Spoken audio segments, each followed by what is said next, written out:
तो अब कहने का भाव ये था कि आप जी को कितनी सुविधा दे करके भगवान कहता है मेरी महिमा सुनो बैठ कर ध्यान से, और कोई अब भी लटके लेगा तो फिर उसको नहीं बख्शेगा भगवान। कहीं अच्छा गरम रजाई मिल गई हर लटके देते हो, लटके नहीं लेना। सत्संग में आकर परमात्मा की महिमा को बड़ा ध्यान से सुनना चाहिए। कितनी व्यवस्था कर रखी है, किस लिए? इसलिए कि बच्चे भगवान को पहचान सके। अब आपको दिखाता हूं कुरान शरीफ में, कुरान शरीफ का ज्ञानदाता कहता है कि वो कबीर भगवान है जिसने 6 दिन में सृष्टि रची। अब थोड़ा सा पहले पवित्र बाइबल दिखाना पड़ेगा। ये है पवित्र बाइबल, संपूर्ण जीवन अध्ययन बाइबल।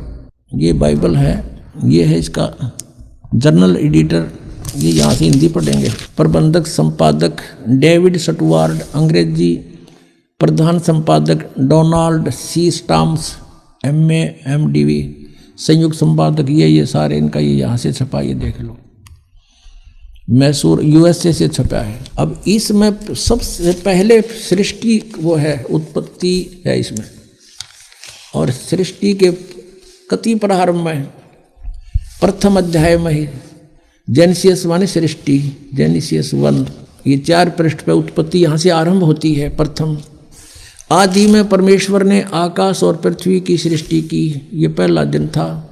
इस प्रकार ये पहला दिन हो गया। फिर दूसरा दिन हो गया, प्रकाश प्रपुरुष बना दिया परमात्मा ने। फिर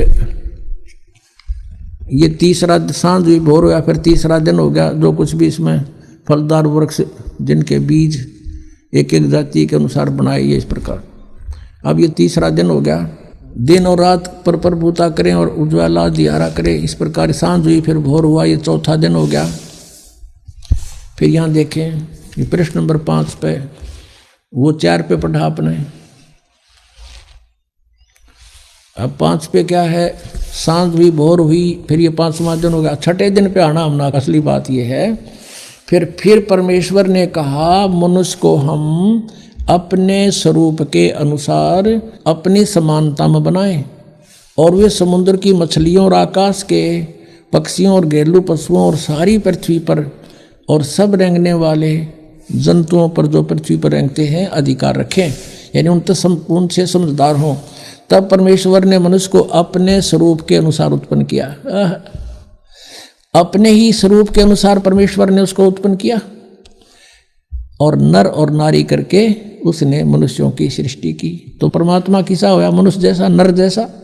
अंडरस्टूड हो गया? अब यहाँ देखिएगा, इस प्रकार छठे दिन भोर हुई, सांझ हुआ, इस प्रकार ये 6वां दिन हो गया। अब 7वां दिन, और परमेश्वर ने अपना काम जिसे वह करता था 7वें दिन समाप्त किया। अपने किए हुए सारे काम से 7वें दिन विश्राम लिया, यानी 6 दिन में सृष्टि रच ली, 7वां दिन विश्राम किया।